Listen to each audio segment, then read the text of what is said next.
Kali ini aku akan memenuhi tugas mata kuliah antropologi. Berhubung aku berasal dari daerah Jawa Timur, yaitu dari Nganjuk, aku akan membahas tentang adat istiadat, tradisi, mata pencaharian, agama, lalu perubahan sosial yang terjadi di Jawa Timur, di provinsi Jawa Timur, gitu guys. Oke, kita langsung aja ke video selanjutnya. Oke, yang pertama aku akan menjelaskan apa sih Jawa Timur itu. Oke, jadi Jawa Timur itu merupakan sebuah provinsi yang terletak di timur Pulau Jawa. Bagi yang belum tahu, ibu kota Jawa Timur itu adalah kota Surabaya. Oke, di sini mungkin ada yang udah pernah ke Surabaya atau kemana gitu. Nah, jadi di sini langsung aku mau menjelaskan aja rumah adat di Jawa Timur. Nama rumah adatnya itu adalah Rumah Joglo, Rumah Joglo, Jompongan, dan Sinom. Nah, biasanya ini Rumah Joglo ini berbentuk bangunan yang berbentuk limas, dan bahan utamanya ini terbuat dari kayu jati, gitu guys. Mungkin di sini aku akan mencantumkan contohnya di sini nanti. Beginilah bentukannya dari rumah adat di Jawa Timur. Dan biasanya di Jawa Timur itu juga ada baju adatnya guys, dari sebelah sini. Oke deh, kita langsung aja lanjut ke tradisi. Nah, kalian pasti penasaran banget kan, tradisi apaan aja sih yang ada di kota Jawa Timur, di provinsi Jawa Timur gitu. Yang pertama ada yaitu Grebek Suro. Nah, ada nggak nih yang penasaran sama Grebek Suro? Misalkan di Jawa-Jawa, kayak di Jawa-Jawa, di Pulau Jawa biasanya kan banyak banget nih tradisi-tradisinya. Nah, salah satunya ini ada Grebek Suro. Grebek Suro ini merupakan upacara adat yang berbentuk pesta rakyat gitu guys, yang menampilkan kesenian festival reog, larungan, risalah, doa, dan kirap pusaka gitu. Lalu yang kedua ini aku ambil contoh Seblang. Kalau nggak salah ya guys, namanya Seblang. Nah, Seblang ini tuh kayak merupakan ritual dari wilayah Banyuwangi. Siapa yang udah pernah ke Banyuwangi? Nah, ini pasti nggak asing dengan tradisi ini. Bertujuan untuk membersihkan desa dan tolak bala, gitu guys. Jadi ini upacara ini berupa, biasanya ini dilakukan oleh gambuh atau ibu-ibu dengan ritual penutupan mata sehingga penari ini kerasukan. Jadi misalkan ada penari guys, penari ini nanti akan diberi ritual-ritual gitu guys oleh seorang gambuh. Yang aku tahu sih seperti itu ya guys. Nah, nanti penari ini akan menari sampai dia kerasukan dengan kondisi mata tertutup begitu. Lalu yang ketiga ada Larung Sebonyo. Nah, Larung Sebonyo ini dilakukan oleh masyarakat wilayah Pantai Perigi yang ada di Trenggalek. Nah, tujuan Larung Sebonyo ini merupakan ungkapan rasa syukur bagi masyarakat atas hasil laut yang melimpah. Jadi kan biasanya di pesisir pantai ini masyarakat mata pencahariannya itu merupakan nelayan guys. Nah, mereka yang tinggal di pesisir pantai yang berprofesi sebagai nelayan akan melakukan tradisi ini, Larung Sebonyo gitu. Yang keempat ada Ngurit. Nah, tradisi ini biasa dilakukan oleh yang berprofesi sebagai petani di Jawa Timur. Bertujuan untuk mengungkapkan doa agar benih petani yang ditanam dapat tumbuh dengan subur. Oke, kita lanjut aja yang keempat, yaitu ada Tingkeban, Tingkepan gitu. Ini biasanya tuh dilakukan oleh wanita hamil yang sudah menginjak usia kandungan 7 bulan guys. Nah biasanya kalau misalnya di Betawi kalau nggak salah namanya 7 bulan. Nah kalau di Jawa ini namanya tingkepan. Itu merupakan rasa syukur keluarga atau calon ayah, calon ibu yang ingin memiliki anak gitu guys, agar anaknya ini selamat, anak dan ibunya selamat dan sehat. Oke, ini yang kelima atau yang terakhir, karena aku nggak menjelaskan semuanya karena tradisi di Jawa Timur itu banyak banget gitu. Ada Tedak Sinten. Ini merupakan sebuah tradisi yang dilakukan oleh keluarga yang memiliki bayi berumur 12 tahun atau 12 bulan, 12 bulan atau 1 tahun. Nah, Tedak Sinten ini dipercaya oleh warga Jawa Timur bahwa tanah ini dijaga oleh Bahtera Kala gitu guys. Jadi hendaknya anak yang berusia 12 bulan ini dikenalkan oleh Bahtera Kala agar tidak marah gitu guys. Contohnya nanti aku taruh di sini nih guys, contoh gambaran Tedak Sinten. Sebenarnya banyak juga ya kayak influencer, artis gitu yang udah mengadakan tradisi ini. Kayak kemarin tuh contohnya seperti pasangan Aurel Hermansyah, itu juga mereka melakukan ritual atau tradisi, tepatnya tradisi Tedak Sinten gitu. Karena ini Tedak Sinten sendiri ini pun udah benar-benar tradisi yang ada di Jawa guys gitu. Oh ya, biasanya juga kalau di tempat aku atau daerah aku di Nganjuk itu biasanya ada kesenian gitu guys, namanya tuh jaranan. Nah biasanya orang yang mengadakan jaranan ini atau nanggap itu biasanya ingin ingin mengadakan suatu acara seperti nikahan, khitanan gitu. Biasanya mereka undang kesenian ini untuk menghibur warga gitu guys. Nah kesenian jaranan ini juga itu biasa tuh berbentuk kayak orang naik kuda, bukan kuda asli ya guys, kudanya itu kayak kuda jaran kepang gitu. Nah nanti tuh ada ritual-ritual gitu yang dilakukan. Pokoknya tuh kayak misalkan ritualnya tergantung dari si pemilik acara ini maunya tuh ritual acara ini berjalan seperti apa gitu. Biasanya ini kayak ritualnya itu ada pembakaran dupa atau pembakaran dupa, pokoknya syaratnya itu. Dan nanti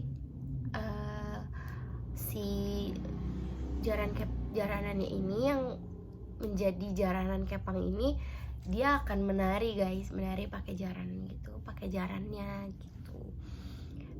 Terus dia akan menari sampai dia lelah. Nanti kalau udah lelah biasanya dia akan dirasuki oleh roh-roh gitu. Pokoknya seperti itu guys. Seru banget kalau kalian nonton asli. Nanti aku kasih contoh gambarannya tuh seperti ini gitu. Oke, lanjut ke mata pencaharian ya. Mata pencaharian di Jawa Timur ini mayoritas adalah petani guys. Karena Jawa Timur ini menjadi salah satu provinsi terbesar yang mengekspor hasil pertanian di Indonesia. Di Nganjuk sendiri biasanya itu petani itu banyak banget menanam padi, itu udah pasti. Dan yang kedua itu bawang merah.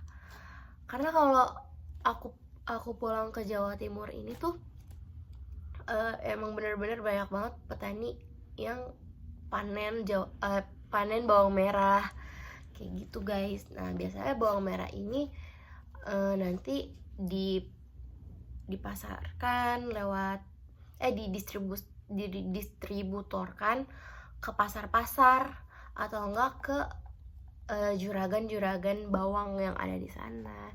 Nah ini tuh merupakan salah satu mata pencarian mereka.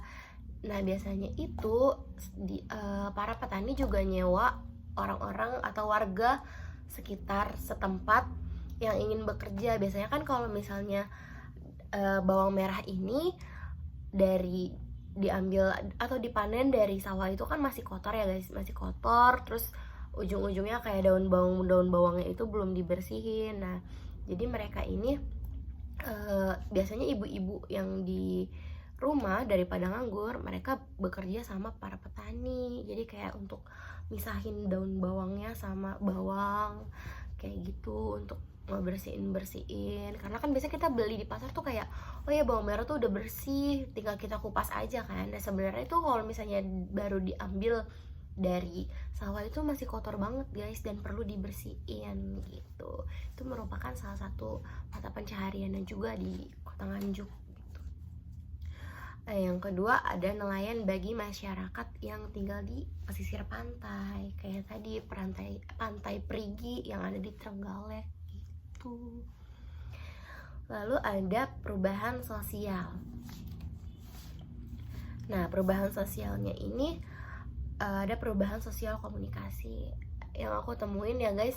Di Jawa Timur ini rata-rata tuh anak-anak sekolah udah bisa bicara lancar bahasa-bahasa Indonesia gitu. Bahkan mereka tuh tahu bahasa anak gaulnya. Biasanya kan ada nih bahasa anak gaulnya Jakarta ya, dan mereka itu bisa. Dan bahkan tuh bahasa daerah mereka tuh kayak jarang dipakai, bukan jarang dipakai sih, mungkin adalah campuran-campuran. Nah sekarang itu tuh di mix gitu loh, Jawa campur Indonesia kayak gitu, sehingga tuh bahasa Jawa tuh jadi menjadi nggak terlupakan sih sebenarnya, cuma kayak kurang diminati. Kayak bahkan anak sekolah zaman sekarang itu di sana belajar bahasa Jawa Jawa tata krama gitu. Mereka belajar, cuma emang keseharian-harian mereka itu memakai bahasa Jawa yang nggak kasar sih sebenarnya, cuma kayak bahasa rada-rada nggak yang tata krama banget gitu loh. Kayak udah bahasa Jawa biasa gitu. Oke, yang kedua ada perubahan sektor pertanian atau perkebunan. Nah biasanya nih kalau yang aku lihat juga di Nganjuk juga sekarang banyak lahan pertanian yang dijual lalu diubah jadi lahan hunian atau rumah sekarang kayak gitu guys. Jadi udah banyak banget lahan pertanian yang berubah menjadi rumah gitu. Yang ketiga ada perubahan sosial budaya dalam bahasa. Kayak tadi guys, bahasanya tuh udah dimix, pokoknya tuh kayak nggak yang Jawa banget gitu. Lalu ada cara berpakaian. Nah cara berpakaian di Jawa itu paling yang masih Jawa banget itu tuh kayak nenek-nenek guys. Kayak nenek aku pun masih memakai kain, masih pakai kain, masih pakai kebaya. Tapi bukan kebaya yang pernak-pernik gitu, bukan, kayak kebaya biasa aja. Terus masih pakai kemben juga ada, tapi yang pakai pakaian kebaya itu tuh udah jarang banget guys. Bahkan tuh bisa dihitung di satu daerah itu gak semuanya pakai kebaya gitu. Biasanya tuh orang-orang tua sekarang tuh udah pakai daster mungkin gitu. Kalau dulu kan banyak banget ya masih nenek-nenek pakai kebaya, kain gitu. Kalau di sekarang tuh di satu daerah tuh mungkin bisa terhitung jari guys. Dan nenek aku tuh masih termasuk orang yang pakai kebaya dan jarik gitu, kain jarik. Lalu ada yang namanya agama di Jawa Timur. Sama ya, mayoritas sekarang pemeluk agama itu Islam atau Muslim gitu guys. Sekarang tuh udah banyak banget masjid-masjid, bahkan di satu daerah itu udah banyak banget masjid. sini masjid, nggak lama di sana lagi ada masjid gitu guys. Dan biasanya anak-anak kecil juga sekarang tuh udah pada mengaji kalau sore gitu. Dan rata-rata di Jawa juga yang aku lihat banyak pondok pesantren yang telah didirikan, terus kayak SDIT, terus SMA, MA, yang gitu-gitu, yang SMA yang lebih banyak belajar tentang agama Islamnya kayak gitu. Dan keponakan aku sendiri pun sekarang belajarnya di SDIT seperti itu. Tapi bukan berarti agama lain nggak ada ya guys. Banyak juga kok yang agama lain kayak seperti Konghucu, lalu ada Kristen, Katolik, itu juga masih ada guys. Cuma emang nggak banyak aja, atau mungkin banyak tapi di daerah pusat kotanya kayak di ibu kota kayak di Surabaya itu kan biasanya ada juga tuh yang agamanya non muslim gitu. Nah kalau untuk agama Jawa sendiri yang kayak kejawen itu sekarang mungkin udah jarang ya, cuma nenek aku juga kayak itu masih menganut agama kejawen guys. Nah kejawen itu apa? Kejawen itu sebuah agama yang percaya kalau adanya Gusti Allah itu percaya guys, tapi tuh masih ada mengakui hal-hal mistik guys gitu. Jadi kan orang-orang zaman dulu itu biasanya kayak yang selalu bersangkutan dengan hal-hal mistis gitu. Nah kejawen itu tuh masih ada rada rasa dikit kepercayaan tentang mistis. Kayak nenek aku tuh juga masih kental banget yang namanya hal-hal mistis kayak gitu guys. Tapi nenek aku juga percaya kalau Tuhan itu ada kayak gitu. Oke, yang terakhir sih ya, sistem kekerabatan di Jawa Timur itu apa sih gitu.